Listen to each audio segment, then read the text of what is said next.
You wake up, your eyes are open, but your body will not move. Somewhere in the dark corner of the room, you feel it. A presence, heavy, watching, sitting on your chest. You try to scream. Nothing comes out. Your heart is pounding so hard, you can feel it in your throat. And then, just as suddenly as it began, it's over. You can move again. You're alone in your room. There was never anyone there. But here's the strange part. This exact experience has been described, almost word for word, by people in nearly every culture on Earth for thousands of years. Long before psychology had a name for it. Long before anyone understood what was happening inside a sleeping brain. They just knew something visited them in the night. In medieval Europe, they called it the old hag, a withered woman who crept into bedrooms and pressed down on sleepers until they couldn't breathe. In Newfoundland, it's still called exactly that today. In Japan, the phenomenon is known as kanashibari, which translates to bound in metal. In parts of West Africa, it's a spirit called the sakawa. In Scandinavian folklore, it's a mare, a demon who rides on the chests of the sleeping. That word is where we get the term nightmare. Different continents, different languages, different religions, same exact creature sitting on the same exact chest. That's not a coincidence, that's biology. What you experienced is called sleep paralysis. And to understand it, you have to understand what your brain does every single night without you knowing. When you fall into REM sleep, the stage where your most vivid dreams happen, your brain does something remarkable. It deliberately paralyzes your body. Researchers call this rematonia. Your motor neurons are essentially switched off.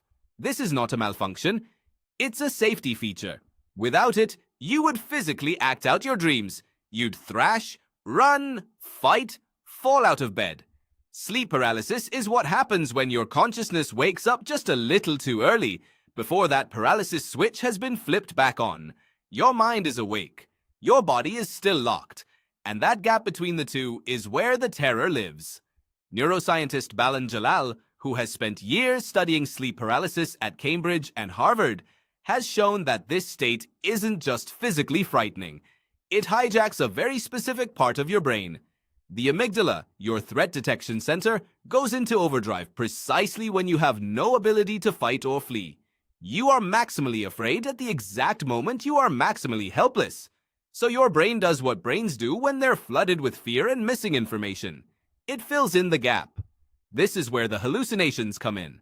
Researchers studying the phenomenon have cataloged the same recurring features across wildly different populations. A sense of an intruder in the room, pressure on the chest, the feeling of being watched, sometimes shadowy figures at the foot of the bed. Psychologist Alan Cheney, who studied hundreds of sleep paralysis accounts, found that these experiences cluster into strikingly consistent patterns worldwide, regardless of what the person believed in or where they grew up. Why would a brain in Tokyo and a brain in rural Newfoundland, with no shared culture, no shared mythology, independently invent the same monster? Because they're not inventing anything. They're reporting the same malfunction in the same human nervous system that every person on this planet shares. The shape of the fear is built into our biology before any culture ever gets a chance to name it. Culture doesn't create the demon. Culture just gives the demon clothes. Think about what your ancestors had to work with. No fMRI scans. No understanding of REM atonia or amygdala activation. Just a terrifying, repeatable experience that needed an explanation. A witch. A demon. A spirit sitting on your ribs. These weren't lies or stupidity. They were the most rational explanation available, given the tools people had at the time. If you woke up paralyzed, sensing a malevolent presence, feeling crushing weight on your chest, what would you call it if you had never heard of REM sleep? You'd call it exactly what they called it. Evil. There's something else worth knowing. Something that might actually help you the next time it happens. Sleep paralysis isn't dangerous. It feels like dying. It is not dying. Studies tracking sleep paralysis episodes show the average length is under 2 minutes, even though it can feel like an eternity. Stress, irregular sleep schedules, and sleeping on your back all make it more likely.